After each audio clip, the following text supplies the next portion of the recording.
2024 ഒക്ടോബറോടുകൂടി നിയമസഭാ തെരഞ്ഞെടുപ്പ് നടക്കാനിരിക്കുന്ന സംസ്ഥാനമാണ് ഹരിയാനയും മഹാരാഷ്ട്രയും. ഹരിയാനയിൽ BJP പറയുന്നത് കേവല ഭൂരിപക്ഷം നേടിയിരിക്കും, ഞങ്ങൾ ഉറപ്പായും അധികാരത്തിൽ തുടരുമെന്ന് തന്നെയാണ്. എന്നാൽ BJPക്ക് നന്നായി അറിയാം അവിടെ ലോക്സഭയിലുണ്ടായ പരാജയം. മഹാരാഷ്ട്രയിൽ അവർ ഒരു അവകാശവാദവും ഉന്നയിക്കുന്നില്ല. അതിന് കാരണമാകുന്നത് 48 ലോക്സഭാ സീറ്റുകളുള്ള മഹാരാഷ്ട്രയിൽ വലിയ തോതിൽ നഷ്ടങ്ങളുടെ മാത്രം ഒരു മേഖലയായി മാറിക്കഴിഞ്ഞിരിക്കുന്നു. മഹാരാഷ്ട്രയിൽ BJP ശിവസേനയെയും NCPയെയും പിളർത്തിയിട്ടും ഒരു രീതിയിലും ഒരു ഇമ്പാക്റ്റ് ഉണ്ടാക്കാൻ കഴിഞ്ഞില്ല എന്ന് മാത്രമല്ല, BJPക്ക് ഉള്ള സീറ്റ് കൂടി നഷ്ടമായി. ഏക്നാഥ് ഷിൻഡെ നിലവിൽ മുഖ്യമന്ത്രിയായി തുടരുന്നുണ്ടെങ്കിലും അദ്ദേഹത്തിന് ഇനി ഏറെക്കാലം മുന്നോട്ടു പോകാൻ കഴിയില്ല. ശിവസേനയിലെ പിളർപ്പ് ജനങ്ങൾ അംഗീകരിച്ചിട്ടുമില്ല.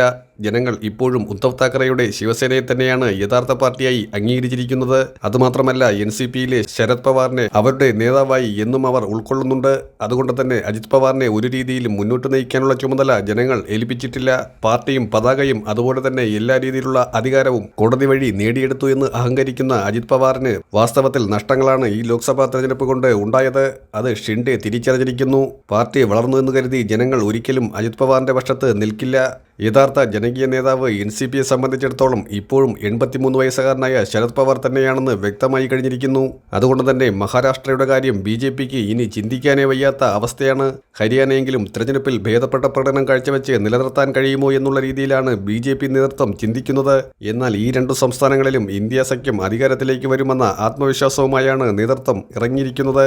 കോൺഗ്രസ് ഹരിയാനയിലും മഹാരാഷ്ട്രയിലും അതിവിപുലമായ നീക്കം തന്നെയാണ് നടത്തുന്നത്. മഹാരാഷ്ട്രയിൽ സീറ്റ് വിഭജനത്തിന്റെ കാര്യത്തിൽ തർക്കമില്ല എന്നുള്ളതാണ് NDAയേക്കാൾ ഉപരിയായി ഇന്ത്യ മുന്നണിക്ക് മുൻഗണന ലഭിക്കാനുള്ള കാരണമായി പറയുന്നത്. ശിവസേനയും NCPയും കോൺഗ്രസും തമ്മിൽ സീറ്റ് സമവായത്തിൽ ഒരു രീതിയിലുള്ള പ്രശ്നങ്ങളും ഉടലെടുക്കുന്നില്ല. എല്ലാം കൃത്യതയാർന്ന രീതിയിൽ പരിഹരിച്ച് തന്നെ മുന്നോട്ടു പോകുന്നു. ഹരിയാനയിലും അത്തരത്തിൽ തന്നെയാണ്. ഒറ്റയ്ക്ക് മത്സരിക്കാനുള്ള രീതിയിലല്ല കോൺഗ്രസ് സമീപനം. ആം ആദ്മിയെയും ദുഷ്യന്ത് ചൗട്ടാലയെയും വിശ്വാസത്തിലെടുത്തുകൊണ്ട് തിരഞ്ഞെടുപ്പിനെ നേരിട്ടാൽ മിന്നുന്ന വിജയം നേടിയെടുക്കാൻ കഴിയും. കോൺഗ്രസ് 75 സീറ്റുകളിൽ മത്സരിച്ച് സഖ്യത്തിന് 15 സീറ്റുകൾ വിട്ടുകൊടുക്കാൻ തയ്യാറാണ് എന്ന നിലയ്ക്ക് കാര്യങ്ങൾ വരുമ്പോൾ 75 സീറ്റും കോൺഗ്രസിന് നേടിയെടുക്കാൻ കഴിയുന്ന ആത്മബലമാണ് ഇപ്പോൾ അവിടെയുള്ളത്. ഹരിയാനയിൽ 5 ലോക്സഭാ സീറ്റുകൾ BJPയിൽ നിന്നും പിടിച്ചെടുത്ത് കോൺഗ്രസിന്റെ മിന്നുന്ന രീതിയിലുള്ള വിജയത്തിനാണ് തുടക്കം കുറിച്ചിരിക്കുന്നത്. മഹാരാഷ്ട്രയെ സംബന്ധിച്ചിടത്തോളം BJPക്ക് 10 സീറ്റ് പോലും ലഭിക്കാതിരുന്ന സാഹചര്യം BJP നേതൃത്വത്തെ അങ്കലാപ്പിലാക്കുന്നുണ്ട്. അവർ ഏറ്റവും വലിയ റെക്കോർഡ് ഭൂരിപക്ഷത്തിൽ ഉപതെരഞ്ഞെടുപ്പിൽ വിജയിച്ച ബീഡ് മണ്ഡലത്തിൽ പോലും പങ്കജ മുണ്ടയെ നിർത്തി പരാജയം സമ്മതിക്കേണ്ടി വന്ന സാഹചര്യമായിരുന്നു. അത്തരത്തിൽ മഹാരാഷ്ട്രയിൽ BJPക്ക് സർവനാശമാണ് സംഭവിച്ചിരിക്കുന്നത് എന്നുള്ളത് യാഥാർത്ഥ്യമാണ്. തിരിച്ചടികളുടെ ഒരു തുടർ പരമ്പരയാണ് ഈ രണ്ട് സംസ്ഥാനങ്ങളിലും ലഭിച്ചിരിക്കുന്നത്. കർഷകരോഷം ഏറെ അരങ്ങേറിയ ഹരിയാനയിൽ കർഷകർ ഒറ്റയ്ക്ക് നിന്ന് BJPയെ പാഠം പഠിപ്പിക്കുന്നു എന്നുള്ളതാണ് യാഥാർത്ഥ്യം. അത് നിയമസഭാ തെരഞ്ഞെടുപ്പിൽ പ്രതിഫലിക്കും എന്നുള്ള കാര്യത്തിൽ യാതൊരു സംശയവുമില്ല. അതുകൊണ്ട് തന്നെയാണ് ദുഷ്യന്ത് ചൗട്ടാല BJPയുമായുള്ള സകല ബന്ധവും ഉപേക്ഷിച്ച് കോൺഗ്രസിന് പിന്തുണ കൊടുക്കാൻ തീരുമാനിച്ചത്.